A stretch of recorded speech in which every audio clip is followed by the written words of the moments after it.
Hey, over here. No, over here. Do you like theorizing or riffing on blurry photos and strange lights in the sky? Hey, don't listen to him. Over here. Do you like hearing about encounters and experiences with aliens, UFOs, Bigfoot? Or our favorite, the Shadow Man, Lou Bega? Hey, no, come over here. Or maybe you've had a first-hand encounter with Mothman, Chupacabra, or Puckwudgies. Hey, right over here. Seriously, if you answered yes to any of these questions, then search out Alien Theorists Theorizing. Alien Theorists Theorizing. Available anywhere podcasts can be found. Hey, come over here. Our podcast, it's available 24/7 for all your pre-recorded paranormal podcast needs. Hey, no, over here.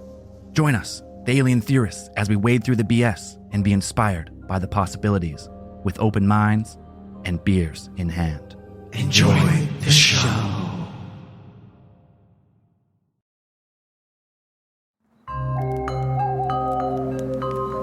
Come gather round the campfire and hear our ghostly tales of chilling terrors, darkest woes, and anything that goes bump in the night. So cuddle up with your best friend or dare it alone. The darkness is closing in and spirits are calling your name. This is Fireside Phantoms.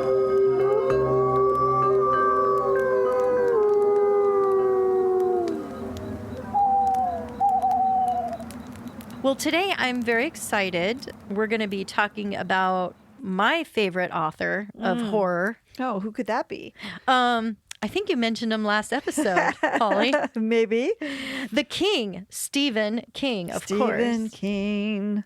Yeah, I grew up reading his books, so many of them, long into the night with my flashlight under covers. He's a compelling author. The thing about Stephen King when I read him is that it feels like you can go for hundreds of pages before anything scary really happens. And you're really getting into his characters and their day-to-day lives, and all of a sudden something scary happens. You're like, oh, that's right. I'm reading a horror novel. Yeah. I kind of forgot. And it really pulls you in. The way he writes, like you said, it is all about his characters, and you really care about them. And so that's why you're really invested.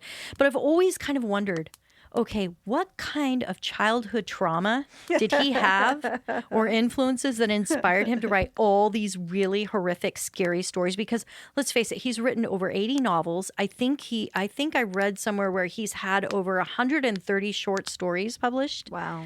I mean, this guy just constantly is churning out new novels. And when interviewed, Stephen said, no, he felt like his childhood was pretty normal. I mean, besides him growing up without a dad, I guess his father walked out on his mother when he and his older brother were just little toddlers. Where did they grow up?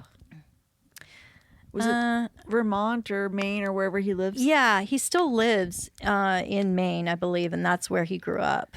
He basically was just saying he had really vivid dreams and nightmares.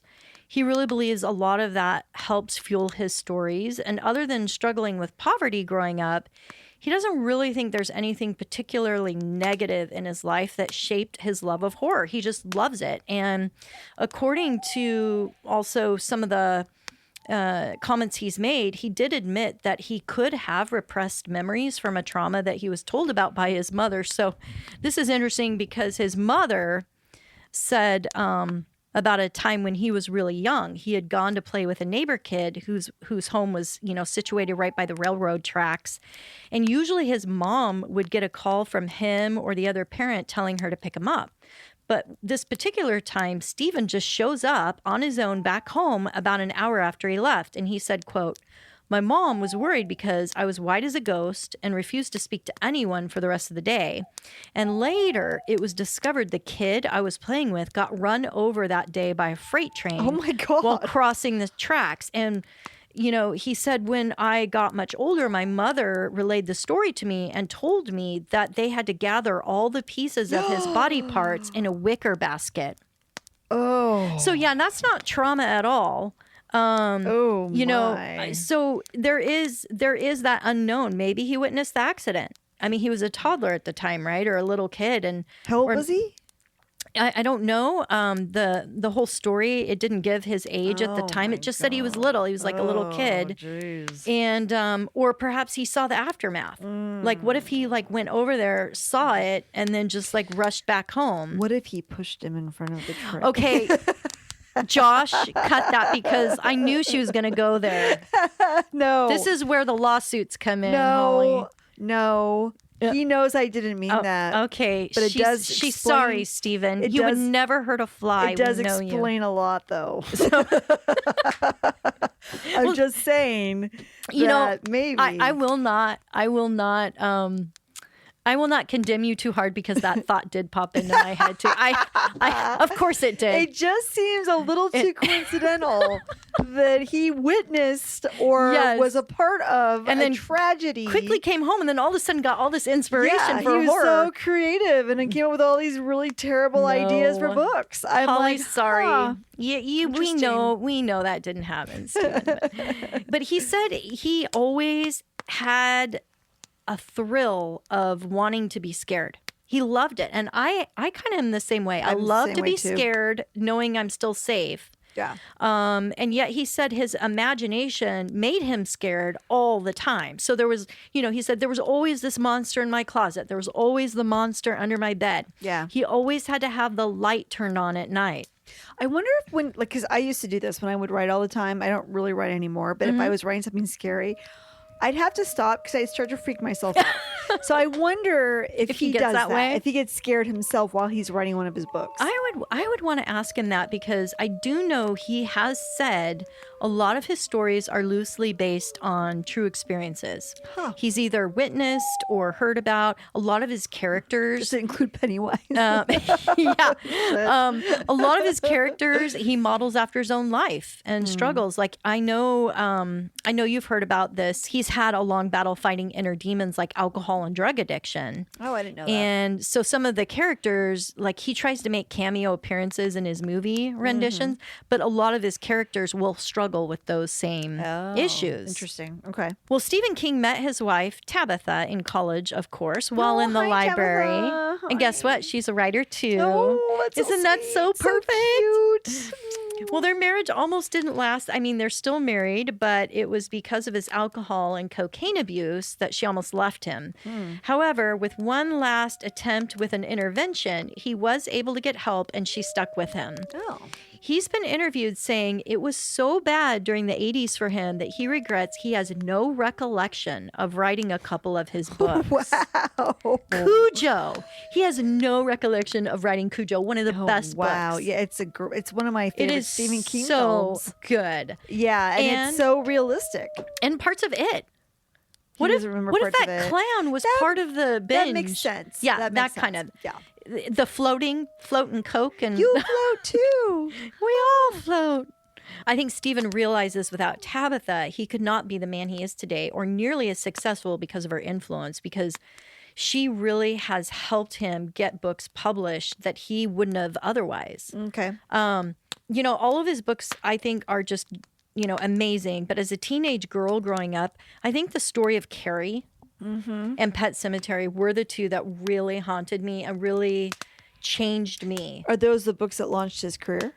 Carrie was his first published novel, and it was the one that really made him famous as a horror writer. He almost didn't get it written. And the reason why is as he was writing it, he was like, I can't do this. I can't write the woman star of the show because I don't know anything about how teenage Being a girl. females feel. He did a good job, though, of capturing how bitchy girls can be to each other. I mean, he did an amazing job. Amazing. And he said it, he was like half finished and he just was like, this is trash. And he actually put the manuscript out in the trash can. Wow. But his wife dug it out and started reading it. And she was like, this is amazing. And she, got it back out. She's like, you have to complete the story because she wanted to know how it was going to turn out. And that novel really was the story that launched him into fame. Wow. And Good job, Tabitha. I know. Good job, Tabitha. So in his novel, Carrie, the main character, Carrie White,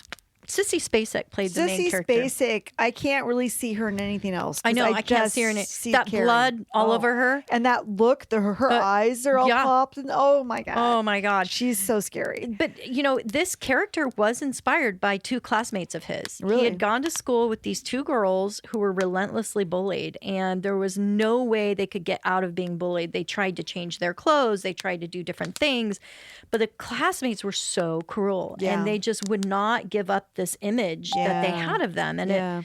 And so he said that, you know, Were these two girls friends with each other? no, they were in different grades. Oh. But he said for those people who don't know the story, Carrie, basically he makes it so that the main character who gets bullied gets the ultimate revenge by using a secret paranormal gift of pyrokinesis. Yeah. Basically, this is the ability to control fire with your mind. It's pretty awesome. So yeah, spoiler alert, she ends up, this is why this book was so good. It was so controversial. She ends up setting the whole gymnasium on fire on prom night. Killing John Travolta. Killing everyone. And I was like, the whole time in the book and the movie, you're like, go, Carrie, go. Yes, get revenge, Carrie. And then you're like, no, Carrie, no. You're too much, Too Carrie. far, Carrie. Slow down, Just Carrie. no, Carrie. How could you do that? Carrie, stop it. Stop, Carrie. Oh Not my me too, God, Carrie. Carrie. Stop. The book was so powerful. It just stuck with me for a really long Yeah. time. And I think it just made me realize I don't ever want to be that kid that makes somebody go to that length. Oh, I know. You know, the other thing, too, that I thought was powerful in that story was her mother. Mm-hmm. Over the top, hardcore, religious, fanatic, zealot, like just intense. Oh gosh! And I would never want to be that kind of mother who would drive my child to pyrokinesis. Yeah, yeah, but it was. I mean, she had extremes at school and she had extremes with her home life, and the only friend she had was that one PE teacher, and that was kind of it. Yeah. So, and the other one, of course, I know you love this one too, Pet Sematary. I do love Pet Sematary. Church, the cat. Yes. And did you know that of all of Stephen King's novels, this is the one book he wished he had never written? Why? So published one of his best. I know, published in 1983, he felt the book was too dark and crossed a line. For morbid Stephen King, that is saying a lot. That is from the guy who tried to kill his friend when he was a toddler. No, okay, we are sorry, Stephen. I don't know why she's going there. You know why I'm going there. But he didn't realize how awful the story was until he was done writing it.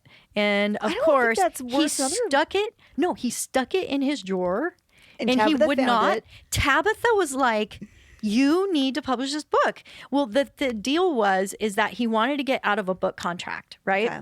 And this book contract, he just didn't want to be connected anymore, and he owed this company one more book. And she's like, you have a book in your desk, pull it out, give it to him, be done. And he's like, it's so bad. But he did. And he finished it and he gave it to him. And I'm sorry, it is so good. It's amazing that he thinks that's a bad book. No. Wait till you hear the rest of my whole story, because you're going to. Okay. He's not a good judge of his own writings. I'm going to tell you, I think Tabitha is right on the money most of the time. So he had rented a home. He needed a new area to write. He needed some new inspiration. So they rented this house in Orrington, Maine. He said that this death of kids really hit close to home for him because his family and his kids lived on that actual road, and they saw a lot of roadkill. Oh, okay. I mean, that road did claim a lot of pets. So that road was a real road in his world. It was a real road in his world, and the home that they were renting in Orrington, Maine, had a little path that led up to the actual pet cemetery. And the word was misspelled just like the book. Okay, I've often wondered that because they do not spell cemetery correctly, and I'm always pissed off because when I'm Googling you're like, where the hell is this movie? Well, you can't find it because you're doing the regular CEMETARY. And it's the child spelling. It's the SAMATARY. Is it SA? I think SEMATRY. I think it's hold on, let's look it up. Oh yeah, let's try if we can even get it to work. But I think it's spelled with an S. No, it is definitely spelled with an S, but I think it's SEME. SEMATARY. Pet Cemetery. Pet Cemetery. So they're like sounding it out. Instead of CEMETERY. Yeah. Yeah. Pet Cemetery, the inspiration came from his daughter, whose cat Smucky died. Smucky. Not Church, Smucky. So how many kids does he have? He has a daughter and a son, I believe. One of Okay. each. So Smucky dies. And if I'm missing another one, I'm sorry. And Steven's like, okay, daughter, we need to take Smucky to the pet cemetery. Yes, so you're figuring it out. So the neighbor found the cat lying dead on the side of the road. The road was really busy with fast trucks, cars, all that stuff. The animals always met their end on that road. She loved that cat, he said. And at night, they took the cat up, buried him up in the pet cemetery. Was the neighbor an elderly old man? He was. Yeah, just like in the book. He was. Okay. Yes. Okay. And he said after they got back, he heard her out in their garage yelling and popping, that bubble wrap stuff that feels so good to pop. Yeah. Well, they had some of that in the garage left over from their move. And she was shouting at the top of her lungs, God can't have my cat. That cat is my cat. Let him have his own cat. That is so sad. That is sad. It breaks my heart. So he got the inspiration of bringing back her cat from the dead. He's like, well, what if I could get her cat back? So even after all the years of hearing it on audiobook, Stephen is grieved by this book because he said there's no hope. It just offers the reader nothing, no redemption at all, and it hits too close to home. He said there was even another incident. His son, Owen, who was 2 at the time, had this really scary incident when the whole family was outside flying a kite, and you know how kids are. You're not paying attention for 1 second, and they're gone. So he ran out to the road. Yes. There's a semi-truck coming. Yes. And King, fortunately, I know, can you see it in your head? Yes, I've seen the movie. I know. Well, I can totally see it. all right. Well, at the last second, King was able to snatch him back before he got, squashed. And that also mirrored the scene in the book. Yeah. Yes.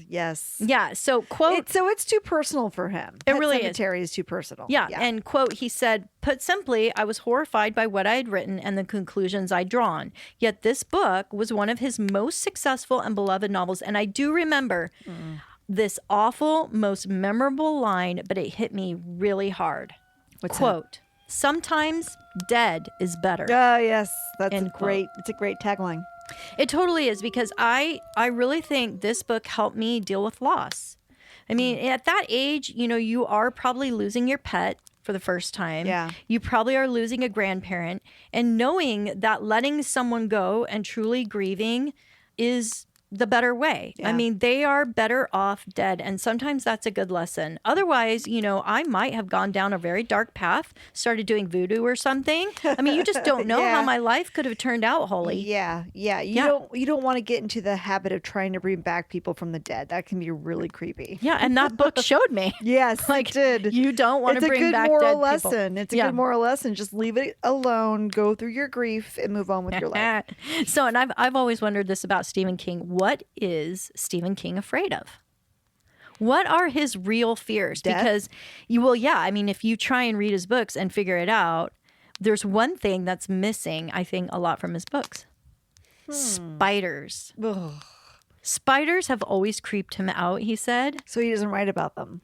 I don't think so. I don't remember any huge, horrible spiders in his books. I don't remember them either, but I could be missing. Pennywise at the end of it in the 1990s Oh, there version, was one. He was a big giant spider at the end. At the very end.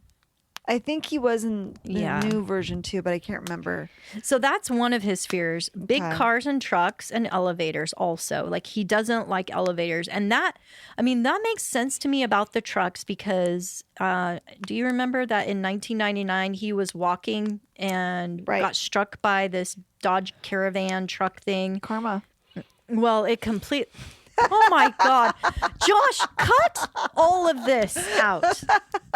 Just kidding. Oh my God. Karma. Couldn't stop myself. Oh my God. Sorry. Oh, that's bad. Oh. Oh my God, I'm going to pee my pants because it's so bad, but so freaking funny.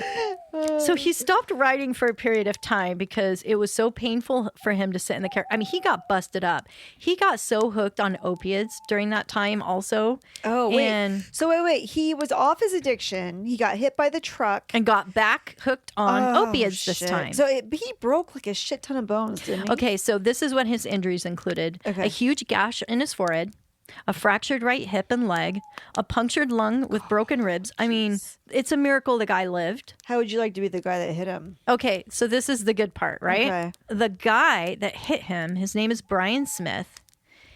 It turns out this guy was also addicted to painkillers. Weird. He had a total addiction. He had been arrested like 11 times for drinking and driving under the influence. So was he high when he hit him? He was distracted is all, I think. His dog was doing something in the and he leaned over to do the dog and then went off the road and hit him. Oh, gosh. But Stephen King did something really interesting. He went out of his way to buy the van that almost killed him. Really? He went and bought it, and he said he did it so fans wouldn't be able to own it as a souvenir. Oh, shit. The other thing he did is he saved his glasses. The glass part in the frame survived, and he wears it today. He refuses to get the Really? lenses replaced because he said it's a good reminder that even though there's fragile things, you can still survive trauma through And it. he's probably frugal, so. I don't know. Have you seen his houses? Yeah, I'm sure he's not. They are He's amazing. got- Did you, in your research, uncover how much he's worth? He is worth a lot. Millions and Millions and of millions. dollars. I mean, he gives away a lot of money. He's very Yeah. generous, but he also spends a lot of money. He puts most of his fortune into his homes. Yeah. He's got many homes. He's got like 3 or 4 homes. I remember reading that one of his houses in Maine, he lived next to a baseball park, and he had paid them money to put a scoreboard up on the field so he could see it from the upper window of his house because he wanted to be able to see how The score? Yeah. That is so cute. I didn't know that. I think I read that once, and it was Stephen King. And I thought it was pretty funny. Yes, Stephen King has the most amazing house. And as I was doing my research, I noticed that his house is full on Halloween. Really? Full on. He's got these like amazing gates that surround the property, and they all have these designs of bats. Oh my God. And I have to look this up. gargoyles and dragons and all kinds of fantastic things. And what is so funny is that everybody knows where he lives. So every day somebody hangs a red balloon on the gate, and there's always like this red balloon floating. There's always, and he never unties it. It's always there, like, you know. I want to go there and trick it's or awesome. treat. It's so nice. He And lives in Bangor, Maine. Am I saying yeah, that right? yeah. On? And Oh my God, that's so cool. it is a total Halloween house. Oh, It's amazing. And he tells people not to come there on trick or treat night because he will not be home. He doesn't want anybody there on Halloween. He's a very private partying person. someplace else. I'm sure he's got Yeah. lots of invitations. That is cool. So I'm going to put some pictures of his house on the internet. and I love it's like an old Victorian house. Looks so spooky. Yeah. Oh my God, look at that. Beautiful. I want to live there. With Isn't it Stephen so King. gorgeous? Oh, it's called Bangor, Maine. Maine looks amazing to me. It's so gorgeous. Oh, that does look cool. But it just wouldn't snow so much there. I know. That's the only reason I wouldn't move to the northeastern part of the United States is I don't want to deal with the snow. And all the hauntings over there. I would like the hauntings, but not There's the snow. so many hauntings. So many. The other weird thing is that this driver that hit him, Brian Smith, was found dead on September 21st, 2000 in his trailer Really? from a drug overdose Oh, of it's painkillers. sad. But do you know the significance of September 21st? Is that Stephen King's birthday? Stephen King's birthday. That's my brother's birthday. Oh. I didn't know that. Huh. So do you think he had so much guilt over hitting Stephen King that he OD'd, or do you think it was just a coincidence? I think he was just like messed up. I think he did a lot of drugs. And Stephen said he thought it was also weird, the synchronicity. So he was like, this is strange. And he said, quote, "Our lives came together in a very strange way. I'm grateful I didn't die, but I am also sorry he's gone." So he doesn't hold any ill will towards him. So the fact that he almost lost his life to somebody who had this addiction and then he got re-addicted, did that help him get off the opiates because he didn't want to mirror this guy? Yeah, he did kick that habit too. So good. he's overcome a lot of his own personal demons. And it's just interesting because I think seeing somebody like that, shook him up to say, look, I could have been that person. Sure. I didn't drive while I was high, but I anybody could be in that position. I mean, with all the things you can get hooked on nowadays, anyone can make the wrong decision, and producing your body needs this thing all the time. and then before you know it, you're hooked. driving down the street and you're running over a famous author. It's hop, skip, jump. Karma! Karma. No. Get it? Karma. No, I'm kidding. So, okay, I told you that, I kind of really was fascinated by Stephen King, the person, too, because, you want to get in the mind of who's writing all these fabulous works of horror. Yeah. And so in an interview that he gave, they asked him, okay, what's the scariest book you've ever read? And he said Orwell's 1984 Oh, shit. was the scariest book he's ever read. Oh, boy. Do you know what his favorite book is? The Bible. No. Don't know.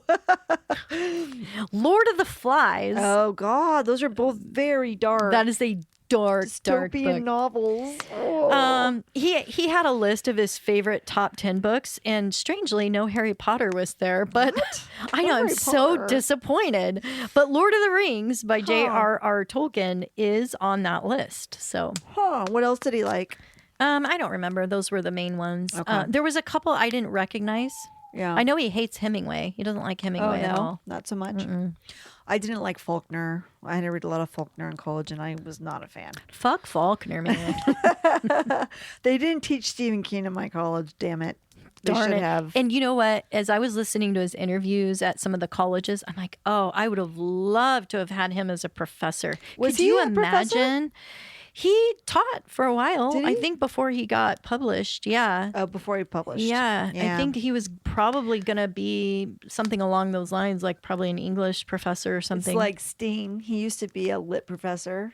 Sting? Yeah, Sting was a lit professor before he joined the police and became the lead singer. Oh my God. Could you imagine if God. he was your professor? Don't stand so Oh, close Lord. to me. I had the biggest crush on him when I was younger. He'd be up there all sexy and he'd be like, no.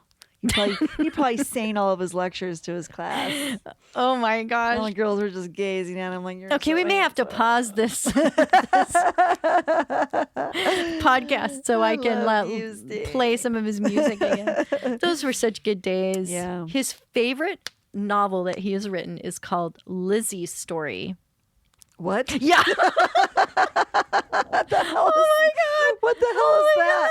I'm in stitches. That's exactly my reaction. I'm like, what the hell is Lizzie's Story? I've never heard of it. Is it about Lizzie Borden? No. Oh. I know, that would be good. Yeah. No. He said this character is modeled after his own wife and their marriage. But this story is crazy. Okay, I have not. Tabitha's like, I don't want you to publish this one, Stephen. No. Tabitha's like, that was sweet, but let's not publish this one. let's He's like, just- this is my favorite. Keep our personal life personal, if you know what I mean. Yeah, so he said that he was inspired to write the story because, in marriage, he said, you know somebody and then you don't know them. They still keep parts of themselves hidden from you. And that's it's true. a journey through life. The more that you're with somebody, you find out these things about them as you go along. And She's like, did you know I was a serial killer? And she finds out he's batshit crazy at the end. No, I'm kidding. But the year was 2000. Okay. 2000, I'm picturing it. Stephen King in the hospital with a case of pnemonia. Oh, shit. So wait, he got in the car accident in 99, and then now he's 2000 and he's got pneumonia. A good memory. Was that night? Yeah. Yeah. A year later, he's in the hospital. He's got a really bad case of pneumonia. So this goes on, and at one point, it just looks like he's not going to make it out of there alive. Wow. He's telling this story, right? He eventually comes home, and he finds out his office, while he was in the hospital, was completely packed up and cleared out. So for a while, he's standing there. Wait. Is this a story he's written, or this is what actually happened to him? This is what actually happened to him. This is the shit. inspiration for Lizzie's story. Okay. So for a while, he's just like standing there And he's like looking around his office and he's contemplating he might have actually died in the hospital. And he's a ghost looking at his empty office. So can you imagine him thinking that? Totally. And his wife walks in, finds him standing in the office, and she goes, "Oh, hey, honey, glad you made it back home. So glad to see you. But yeah, I already wrote your obituary, made your office my new sewing room. We really didn't expect you home. We really thought, and that was it." Wow. No, I mean, Ballsy. she didn't really say that. I was going to but say. But that's how it would make me Your feel. body wasn't even cool yet. We went ahead and... That's like when I went to college. I mean, I thought I was going to get to come home every summer. It's like, no, honey, your room is now my sewing room. Yeah, you're gone. You're going to have to find somewhere else to live. Yeah, interesting. Yeah, so I felt bad for him when he was saying that. Did she explain to him why his office was cleared out? Did she really think he was going to die? I think she did. Oh, really? I think it was that bad, yeah. Wow. I think she was packing it up, like getting it all put away. You have to remember he wasn't writing anyway. His body was so wrecked from that accident. He actually couldn't write for a while. Wow. It hurt him so bad. Man. And as a horror author, we always want to know, because he writes a lot of paranormal things. I would think he would believe in ghosts. Being, a writer of this. Or he'd want to believe in ghosts, Yeah, and I know his inspiration for The Shining came from his experience staying at the Stanley Hotel in Colorado. Yep. He was a guest staying in room 217, and it was end of tourist season, so he and his wife were the only people staying there. Right. How creepy is that? Pretty creepy. The room was already rumored to be haunted. Nice. And being who he was, he ended up at the bar having a drink and talking with a bartender named Grady. Nice. Yeah. So some similar things already we can see in The Shining. And that night, he said he had a terrible nightmare that his son was being chased by a fire hose all through the hallways of the hotel. He said it was terrifying. Wow. And he woke up and got the inspiration to write the story. Oh. But the interesting thing is the movie The Shining by Stanley Kubrick was not liked at all by Stephen King. He had an issue with the characters whose portrayal of their personalities didn't match with his vision of what he had of them in his book. Huh. Yeah. So, that was one of my favorite movies. Yeah. And I thought scary. Jack Nicholson did an amazing job, but those characters weren't what he had envisioned. Because he was envisioning him, right? Uh-huh. And his wife and his son. He was envisioning And he's his like, family. Jack Nicholson's too crazy for Right. me. I think so. Yeah. I don't know if he actually came out and said that, but I think he just was disappointed in it. And the hotel in the movie, Holly, was not even the real hotel that he stayed at in Colorado. What they did is they featured the Timberline Lodge at Mount Hood in Oregon. Thank you. And yes, it is a creepier hotel by far. Yeah. I'm glad they did that. But Stephen King was probably like, what? Well, if you go up to Timberline Lodge and you go to the front desk, you can say, "Can I see your axe from The Shining?" And they'll pull out an axe. And Will it have blood and hair all over it? No, but you can get your picture taken with it. Let's do it. Pretty cool. Let's do it. You know what? But on it Halloween. wasn't from the actual film. They just have it there as a nod to the fact that The Shining was, gotcha. shot. The exteriors were shot at Timberline Lodge. Gotcha. Did I send you that video on Instagram of Jack Nicholson, and it's kind of shot right before he takes the axe and he bangs down the door. No. That what's her name is on the other side, and he's basically, it shows him getting ready for the scene, and he's like jumping up and down and getting all crazy and stuff, and then they like roll and then he's in that mode. He's in that brain space for the scene, and it's kind of crazy to watch it. Jack Nicholson, I think, is not all quite there anyway. I mean, those eyebrows Artists are a horror actors story in and of themselves. Actors in particular have to have a connection to some kind of uncontrolled creative space in their brains where they can really let go of the logical, the plausible, and go someplace that we normally don't get to do. And I think you have to be a little bit off center in order to reach that place.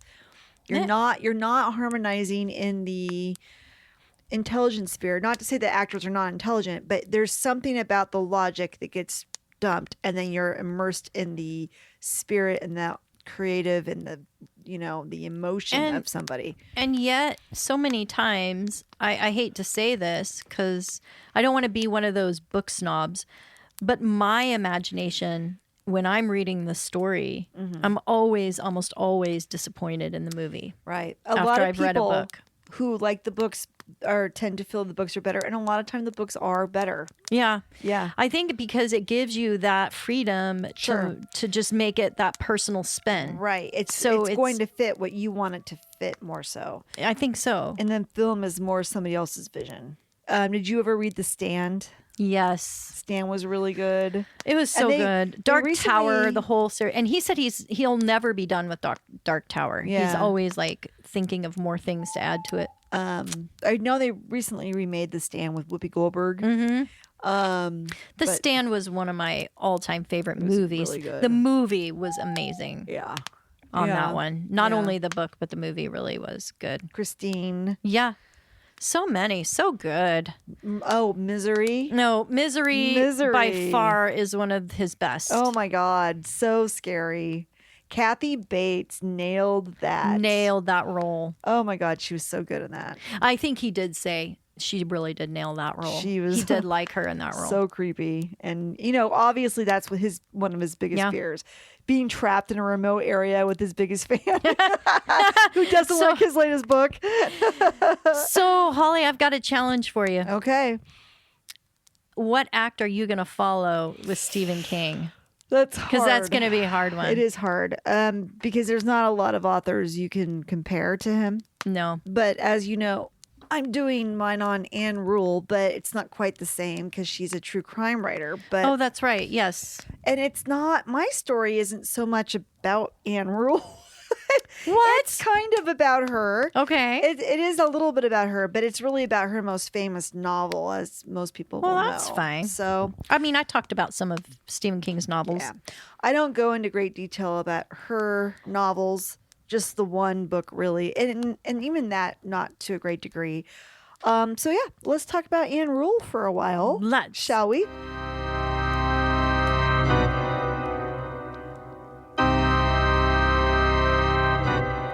Anne Rule was born Anne Ray Stackhouse on October 22nd, 1931 in Lowell, Michigan. Carol, stop.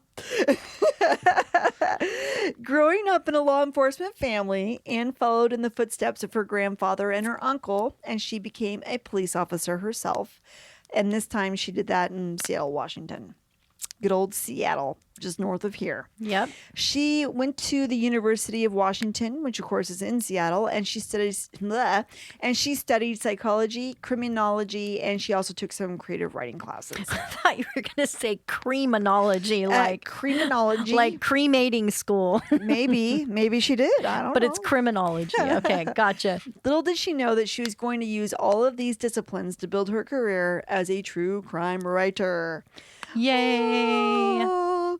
In 1969, she actually started to write for a magazine called True Detective, but it was under a pen name, which was Andy Stack. At some point, and I couldn't really tell when, she met a guy named Bill Rule, and they got married, and that's where she got the last name of Rule. So she was able Much to leave. better than stacked. She was able to leave Stackhouse behind and move on with her life. Good move, Anne. Good move. She and Bill had 4 kids together, 2 boys, 2 girls. But they did get divorced in 1972, and he actually passed away not too long after that. In 1971, Anne had decided to volunteer at a suicide prevention hotline. Apparently, her brother had committed suicide when he was a college student at Stanford. Oh. And so she always felt sad about that she couldn't have helped him. So she was compelled to volunteer at the suicide hotline just to help other people because she wasn't able to help her brother. So at the suicide hotline, she met a very nice, handsome young man that she actually once said she would love to have set him up with one of her daughters if her daughters were a little bit older. What? That's weird. She said his name was Ted. He was very tall. He had wavy brown hair. He was smart. He was studying to become an attorney and charming. He had a megawatt smile. Why am I thinking Ted is not a good guy, Holly? You know what? Stop being so judgmental, Carol. Just go with the story. Okay, I'm trying. Okay? Just stay open. Now, my dad, who was named Ted, was a very good guy, but this guy sounds too good to be Just think of him true. as a teddy bear.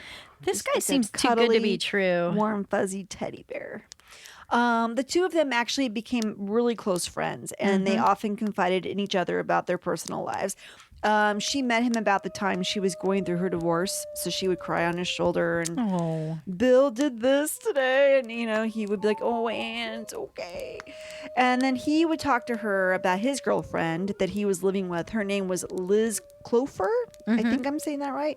And then Liz also had a young daughter that lived with them as well from a previous relationship. So Ted confided to Anne that he really loved Liz a lot, but he actually was still hung up on another woman he had dated a couple of years beforehand. And this woman had dumped him, and he just wasn't really able to get over it. He really, was heartbroken. well, he was irritated by the fact that he felt like he should have been able to marry her, and she dumped him. And he wanted to be the type of person she would want to marry. So he kind of was thinking about it, and he was like, you know what? I just want to win her back. So he essentially, one of the reasons, or I guess the main reason she gave him, was that he wasn't that ambitious and he didn't really have a plan for his life and too much of a people pleaser. So he went out and really decided to change that, and he started to study law. He was planning to go to law school.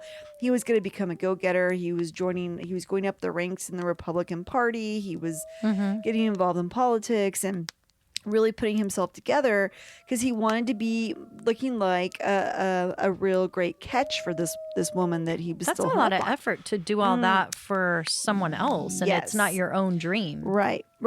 And It's a lot so of pressure. he really kind of became the ideal catch for a husband. Yeah. So eventually he kind of slithered his way back into this woman's life and re-pursued her now that he had like this pedigree and look where I'm going. I'm going to do all these big things. And she was like, whoa, okay. I'm Now we're impressed. talking. Yeah. So he starts to pursue her again pretty seriously. They get back together. They get engaged. And then the second they get engaged, he just turns around and treats her like shit. Dumps her. What? Yeah, so he did all of that to kind of wean her back. And then he was like, nope, I just wanted to know that I could. But this whole time, he's still with Liz. He never broke up with Liz. So he's two-timing Liz, That too. is so strange. Yeah, so he did it. Then he just dumps her and then he moves on. And she's hurt and confused. She doesn't get it. But right after he does this, some weird stuff starts happening in Seattle. Women end up being attacked in their beds or murdered or abducted. And it starts to happen pretty frequently. And the cops are not really sure what's going on. And it's really creepy because these young women are attacked in their beds when there's people home, in their apartments, in their houses. People are around when this is happening. Nobody's hearing So anything. This person is a really great cat burglar getting in. Yeah, he can kind of get away with things. People will be walking, 40 feet down an alleyway and they never make it to their destination. Like they just poof into thin air and they never see these girls. They don't know where they go. Yeah, so it's really freaking everybody out. People don't know what to say, and it's really scary and ballsy for whoever's doing this to break in and do this when there's so many witnesses around. It'd be so easy to get caught, but Right. nobody hears anything. So Anne Rule had been working with the Seattle police as a police officer, and then when she retired and became a writer, she was doing a lot of true crime writing. And so they decided to ask her to write a book about these mysterious attacks, these kidnappings and these murders, because they wanted to bring publicity to the stories and maybe it would help them catch the guy who was doing them. So she got commissioned to write a book about it. So her stories were based on true Crime. abductions. True events. Yeah. True but, events. But when these series of women attacks in Seattle started to happen, they asked her to write a book because they thought it would help bolster getting them more Awareness. and maybe help get some tips in. Gotcha. At first, the police had no suspects, but then a few months after these initial attacks and murders had began, an attractive man with his arm in a sling appeared at Lake Sammamish State Park, which is just east of Seattle. On that day, 2 girls went missing from that very park. That was a big deal because these 2 girls just upped and vanished, and it was part of sort of the pattern that they had been seeing in and around Seattle. Many people were able to describe the man and that they had seen with the sling on his arm, because he had been talking to a lot of different girls in the park that day. And they said he was driving a light-colored VW Beetle. They also heard him say his name was Ted. And they do believe he was talking to the 2 girls who had disappeared, saying, "Come help me with my sailboat." And nobody ever saw a sailboat near his car. So the police were like, finally, we have a lead. They had a sketch of the man. They had a car, VW Beetle, and they had a name, Ted. They realized that the arm and a sling was probably just a ruse to get the girls over to his car to help him with his quote-unquote sailboat that didn't exist. Right, so he's vulnerable to them. And then he's less of a threat because they don't think he can do anything because he's injured, right? Yeah. So they start to ask the public for tips of anyone fitting that profile. Well, Ann Rule saw the bulletin, and she's like, God, it looks a lot like my friend Ted. And it sounds like him, and his name is Ted. She goes, but I don't think Ted has a car. And come on, it's not Ted. It's Ted. You know, Ted wouldn't do that. It's not Ted. He's a people pleaser. He's a nice guy, and he helped me through my loves divorce, women. and he's a good guy. And so she tells her friend, who's an officer, she's like, I have this friend Ted. He's great. We have lunch and we get together, and he's wonderful and he's smart and he's funny, but he does look a little bit like the sketch, and his name is Ted. She goes, but I don't think that he has a car, so it's probably not even him, and that's ridiculous. She gives the officer his name and I think his DOB, and she was just, make sure he's cool. And the guy's like, yeah, no problem. And then he comes back to her later. He goes, oh, actually, I looked him up. He does have a car. He has a VW Bug. No way. She's like, what? He goes, It's like a light tan VW Bug, just like the one spotted at the park. She's like, but come on, it's not Ted. Ted is my friend. Ted wouldn't do this. What's the coincidence she's thinking? And how many how many people drive a VW Bug? But how many people are named Ted? Really? That drive a VW Bug. Yeah. I don't know. Yeah, exactly. Who look just like and the look sketch. just like the sketch. Come on, Anne. It's your friend Ted. Oh, Duh. Anne. And then, it would be hard. Like, what if someone were to come up to you and say, this person Carol's that you know so well is a killer? A serial Of course, I killer. don't think that. I know that person. It's not Carol. It's another Carol you're thinking of. Right. Exactly. Not me. the one on that show. This is not the droids you're This is looking not for. my friend Carol. But Anne was not the only person that reported Ted to the police. So did his girlfriend, Liz Clover. Eventually, though, nothing ever came of the early suspicions around him, and he ended up moving to Utah to attend law school. How come nothing came of him? He had alibis or They something? had a lot of people that fit the description, and so he was on a list of people, and they were trying to eliminate people. And so by then, he moved to Utah. And right about that time, the murders in Seattle stopped. But there was new murders beginning in Utah. So it was kind of interesting how that worked Ted, out. No, come on. You're leaving a trail here. Absolutely. Eventually, an officer in Utah caught Ted casing a house in the very early hours of the morning and pulled him over. Inside his car, they found what appeared to be a rape/murder kit, which included a rope, a ski mask, tape, a crowbar, gloves, handcuffs, trash bags, pantyhose, and an ice pick, among other items. And a Freddy Krueger glove. And Ted just waved it all away like, well, these are just common items. They just happen to be in my car. Like, what's the big deal? But they called it a rape kit? Well, there's stuff where you can, tie people up and torture them. And yeah. that's kind of like all the tools they need. Or murder. Yeah. Or murder. Or murder. Yeah. So the Utah detectives were like starting to put it together. Like, we've had a couple girls go missing.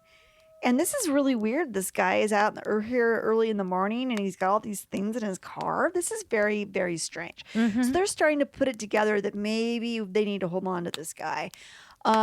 This, of course, is what kicked off the legend of probably the most well-known famous serial killer in U.S. history, Theodore Robert Bundy. Yes. Or as Anne liked to call him, Ted. Teddy Bear. Bundy.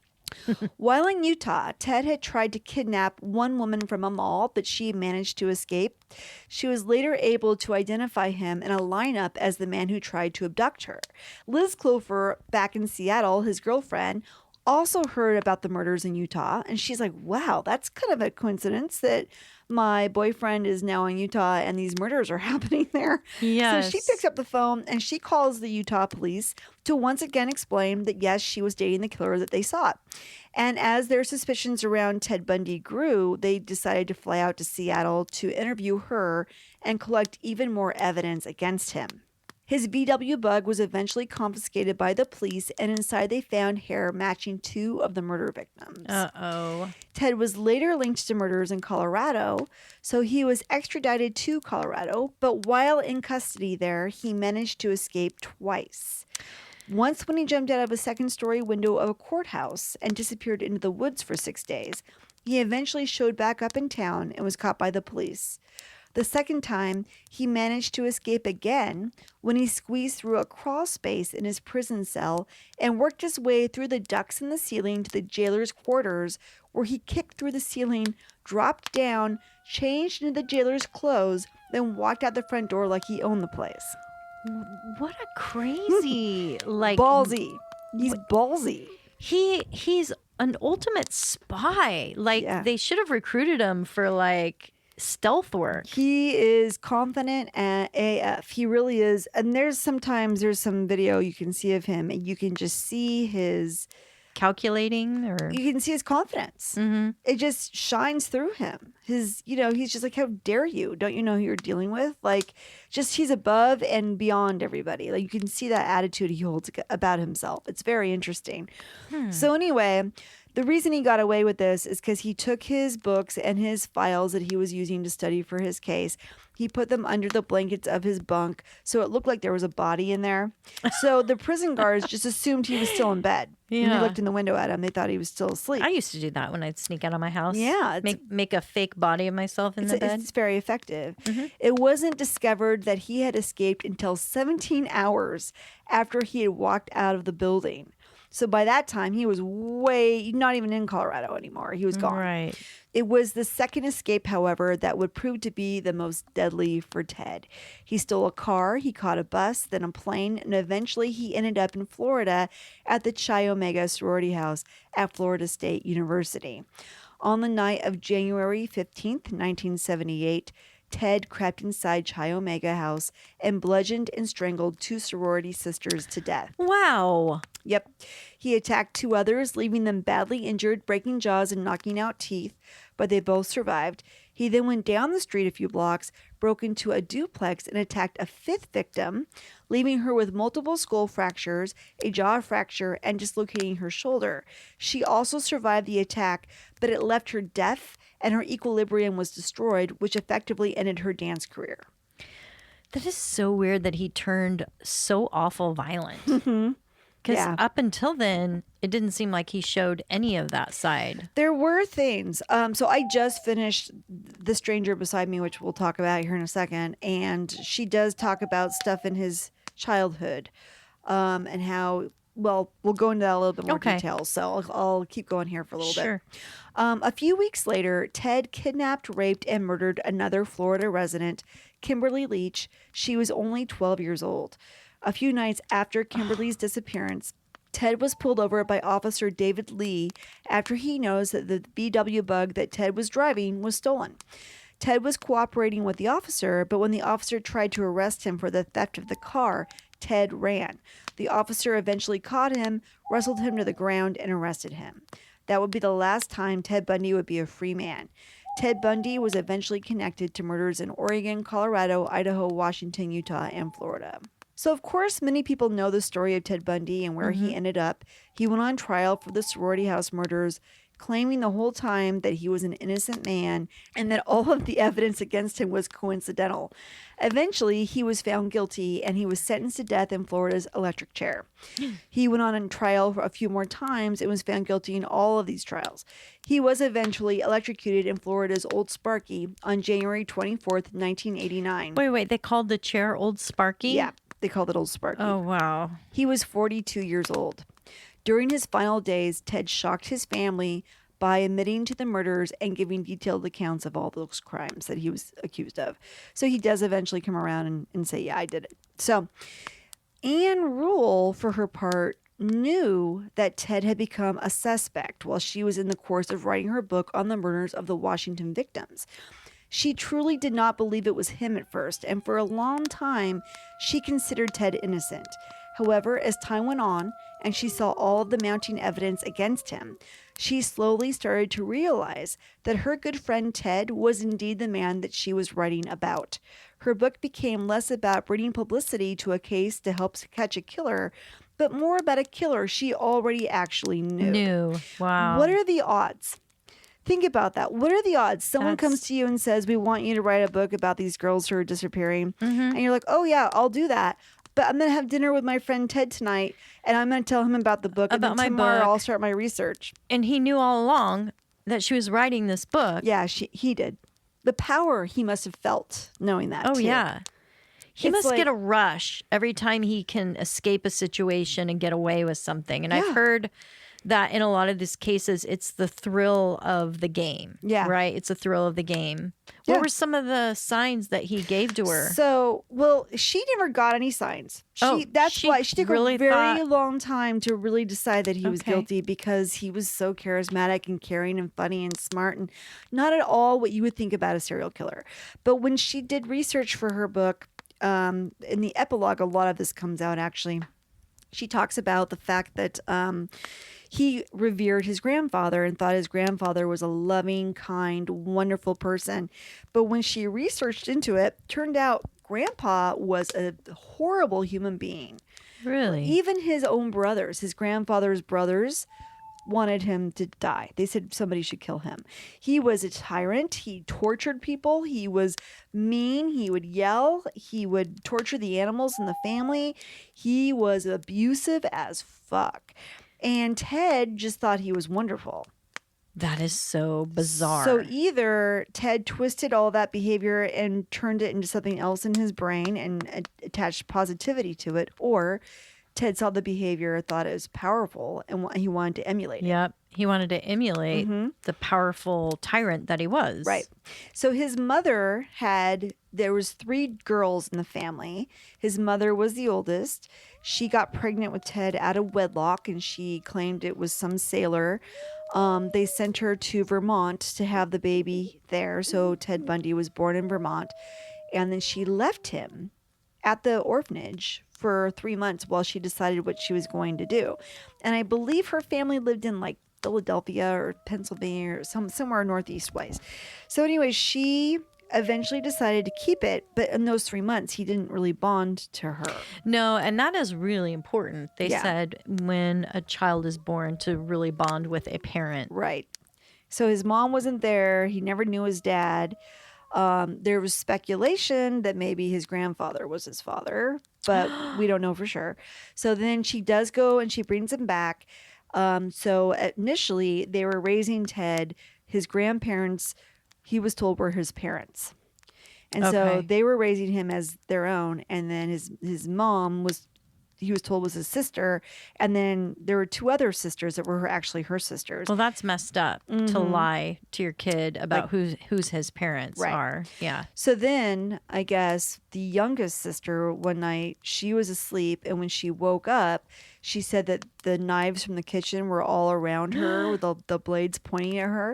And when she looked over, her 3-year-old nephew, Ted, was standing there smiling at her. He was only 3 He was years three- old. He was 3 years old.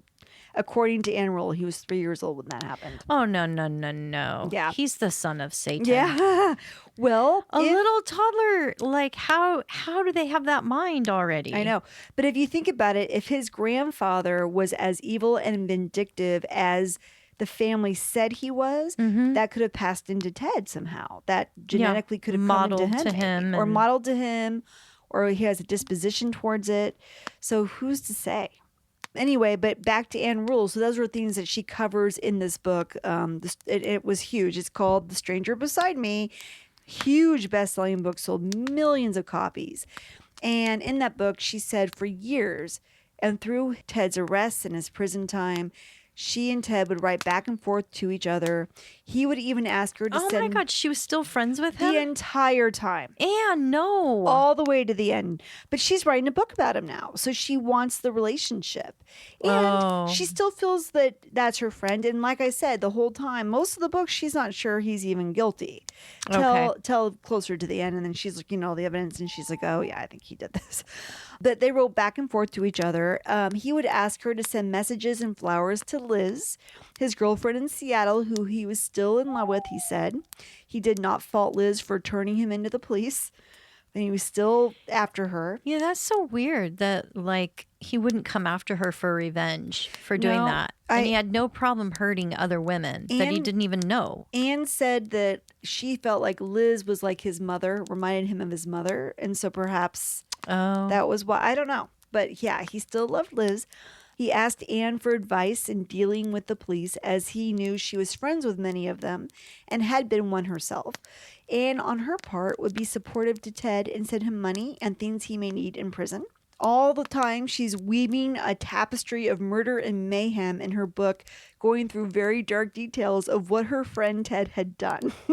So it's got to be a weird position to be in when you're writing a story about a bunch of murders that your friend you kind of believe committed, and yet you're still supporting him while you're writing about all the horrific deeds he did. Yeah, she's kind of two-faced, Anne. It's very, very creepy, yeah. Well... I respect her position. I get what she was doing. It would have been a bizarre place to be. Yeah, she'd have to kind of be the friend to get the information. Yeah. Right? Yeah. And then put on her writing hat and tell the truth in the book. Right. So eventually, after the wild success of The Stranger Beside Me, which, like I said, sold millions of copies, Anne Rule became a household name and a highly successful true crime author. She went on to write many more books about murderers, such as Small Sacrifices, which is the story of Diane Downs, the Oregon woman who attempted to murder her 3 children by shooting them. 2 of her kids actually survived that. Many of Anne's books became bestsellers, though The Stranger Beside Me is considered to be one of the best true crime books ever written, simply because of the nature of her relationship with her subject. I mean, no author is ever going to be able to just fall ass backwards into a story like that because they don't have a relationship built with the person they're writing about typically. Right. It's just weird. It's like, what are the odds that she knew Ted Bundy and she was writing about him? And it's like Harper Lee and Truman Capote. We're neighbors. It makes you believe in destiny, like fate. Yeah. Like this was her. What are the odds? This was her path in life to have this happen. And it's like, well, with Harper Lee and Truman Capote, they were best friends growing up, and they both turned out to be incredible, world-renowned writers. How do you play on that? Like, it's just bizarre. In fact, I've even heard that it was rumored that Truman Capote wrote To Kill a Mockingbird, but he didn't want the credit, so he gave it to Harper. But I don't know if that was true or not. I didn't hear that. Yeah, but that's interesting. Because what are the odds that she would write this one book and it would be that huge? You know, right? And then she hasn't written. And she wrote another one, but I think it came out after she died or just before she died. Or is she still alive? No, I don't think so. I don't think she is either. I'm not sure. Let's look it up. She died. I think I remember she did die. She wrote die one more book in 2016, and she did die. And she did write a second book. She had just gotten that out. Yes, and she didn't. That's why really, it was a big deal, but it wasn't that great of a book. Right. Well, that's why she never wanted to write a second because of pressure and follow up for To Kill a Mockingbird. It's like, forget about it. Because she didn't write it. Stop. No, I'm kidding. Okay, so anyway, The Stranger Beside Me is considered to be one of the best true crime books ever written. Anne Rule herself did pass away on July 26, 2015. She died of congestive heart failure. She was 83 years old. Okay, so here's some interesting paranormal stuff I'm going to tie into the rest of the story. As for the Ted Bundy story, in her epilogue of The Stranger Beside Me, Anne Rule said the night of the Chi Omega murders, there were 2 sorority girls who experienced, these are my words, not hers, divine intervention. Really? Yeah. She said one of the girls had gotten up in the night to go to the bathroom because she had a sore throat and she wanted some water. But when she got to the bathroom, she was overcome with paralyzing fear and she could not bring herself. It was either she couldn't go in or she couldn't flip on the light. I think it was flip on the light. But she was terrified. She had no reason to be terrified. She just was terrified, and everything in her body told her to get the fuck out of there. So she turned around, went back to her room, shut the door, and locked it. And a second sorority girl had decided she was hungry in the middle of the night. Yeah. So she left her room. She was going to go down the back staircase to the kitchen. And as she's going down the staircase, she stopped. And she's like, I could not make my legs continue down the stairs. She goes, I knew I should not go to the kitchen. She turned around, went back up the stairs, and closed her door and waited in her room. So both of these girls really got that gut instinct of this is not right. Something's wrong. Something is wrong. That's amazing. And they had no reason because they didn't hear anything. They didn't see anything. That house was filled with girls. He walked in there and he attacked 4 of them and then walked out. One girl saw him leave because she came in through the back door. Yeah. Saw him walk out. He didn't see her. And nobody heard anything. Wow. And yet these 2 girls were up and something told them that they were in trouble. Yeah, I would believe in divine intervention if I experienced something like that, for sure. Yes. Lucky. And so my favorite part of this story is one more paranormal element. There was a news story on the local affiliate in Seattle area. In 2016, Ted Bundy's childhood home, which is in Tacoma, Washington, was purchased with the intent of flipping the property for a profit. The new owner hired a company to do the work. A man named Casey Clopton, who worked for the renovation company, told the local news affiliate that the construction crew experienced very strange things in this house during the restoration project. Ooh. The doorknobs would jiggle back and forth. They would hear footsteps. The drawers and the cupboards would be open when they would arrive for work, even though they were all closed when they left. The electric fireplace, which was unplugged, would begin emitting heat. Oh, no. Clopton said at one point a big dresser that was built into the wall fell over on its face. He said one morning when the crew arrived to work, somebody had written the word leave in dust on the floor, Leave. They said that the alarm was not triggered on the house and there were no footprints around the dust written word. So if it was a person, how did they do that? So Ted is still living in that house. I don't know. He said that the crew penciled Bible verses onto the walls and they had a pastor bless the home so that they could complete the remodel in peace. And that seemed to work too because it quieted things down. Oh, wow. Isn't that weird? That is a crazy story. Here's the thing about that. And here's what I wonder. Is it the ghost of Ted Bundy that haunts the home, or was there something in the home when Ted Bundy and his mother moved into it that got into Ted Bundy? Well, was it an owner before them that had problems too? I don't know. That would be interesting to know. To kind of do a research. Because at some point, when Ted was like 4 or 5, he and his mother moved to Seattle. She met this guy with the last name Bundy, and that's who she married. And then he adopted Ted. And at that point, Ted kind of figured out that she was his mom. Mm-hmm. Nobody ever actually sat him down and explained that, but he figured out. He already knew because the spirit was whispering to him at night and said, Ted, do I have some secrets for you, boy? Yeah, boy, you've been lied to. You no wonder have he was been angry. Lied to. No wonder he was angry at women. But yeah, so my question is, was that the thing that got into him? Was there something already in the house that jumped into him? Or is what's there, if there is still something there, is it Ted Bundy? Did he ever apologize for his crimes? I know you said he confessed and said he confessed did at all the this end. stuff. Did he give a reason at all? I don't think so. I'm not sure he knew. A lot of serial killers, not a lot. There's been a couple that I've heard of that say it's a compulsion that overwhelms them and they have to do it.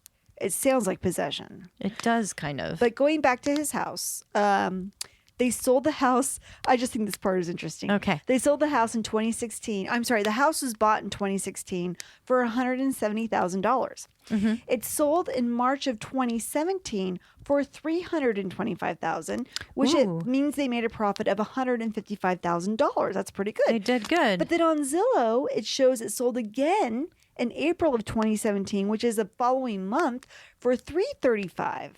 So $10,000 more. So I'm not sure if the first sale fell through and they sold it again, or I don't know. That's kind of what it sounds like. And Zillow can have some inaccuracies Okay. on there. So I'm not sure which one's correct, but today Zillow says the house is worth about $525,800. And it's, the remodel is really cute. There's pictures. I put a link on our website that shows you the pictures of what it looks like. They did a good job. But so a couple weeks ago, I think I told you. Yes. I went up to Tacoma. Right. And I went with some friends and we decided we were going to drive by this house. And so it was dark and we pulled onto the street. And as we're getting closer, I noticed that there is another car sitting just about where his childhood home would be. Mm-hmm.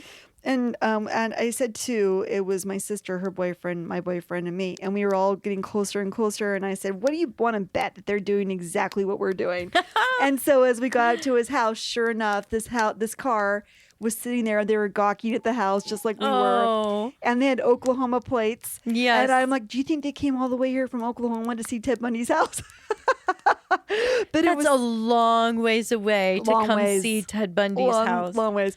So we just turned around and we went back down. But it's a cute house. It is. I don't think I'd want to live there because of the demon. But other than that.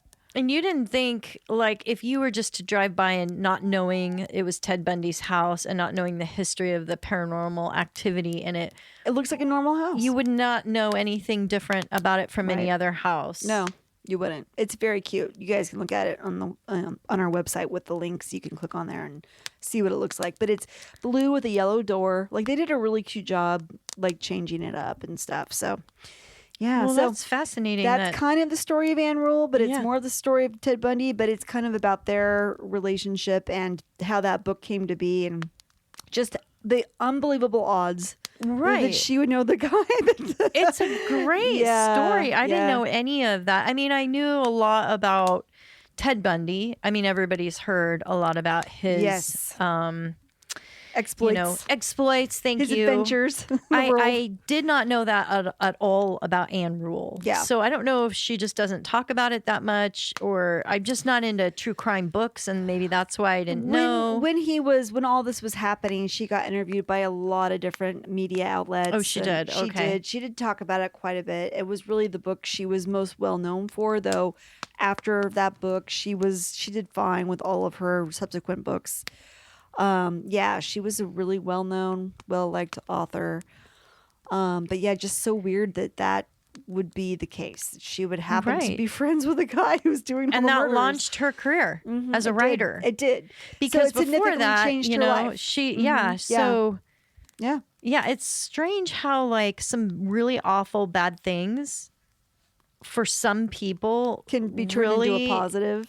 Set the course for a really amazing thing to happen in their life. Right. And you just never know who that catalyst is going to be. Right. Yeah. Yeah. So there you go.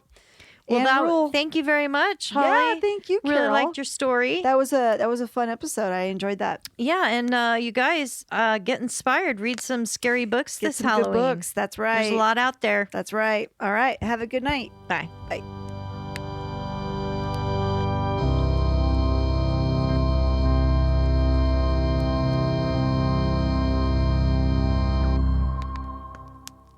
He said the part, especially about the death of kids. So in this book, the kids die. Yeah, they do. There's this really busy road next to his home. And there's a... Sorry. My God. I'm going to be quiet. All of this. I'm going to be quiet. Let Carol talk. You're on a roll. I just really am enjoying your story. I'm just going to be quiet and let you talk. No, please. In the home. No, not in the home. This is why I need a script. Buckle up, Josh. It's going to be a long night. Okay, so this is the story behind the story. Let's take a break. As the flames die down, do remain undaunted. Though all hitchhikers are ghosts, and all dolls are definitely haunted.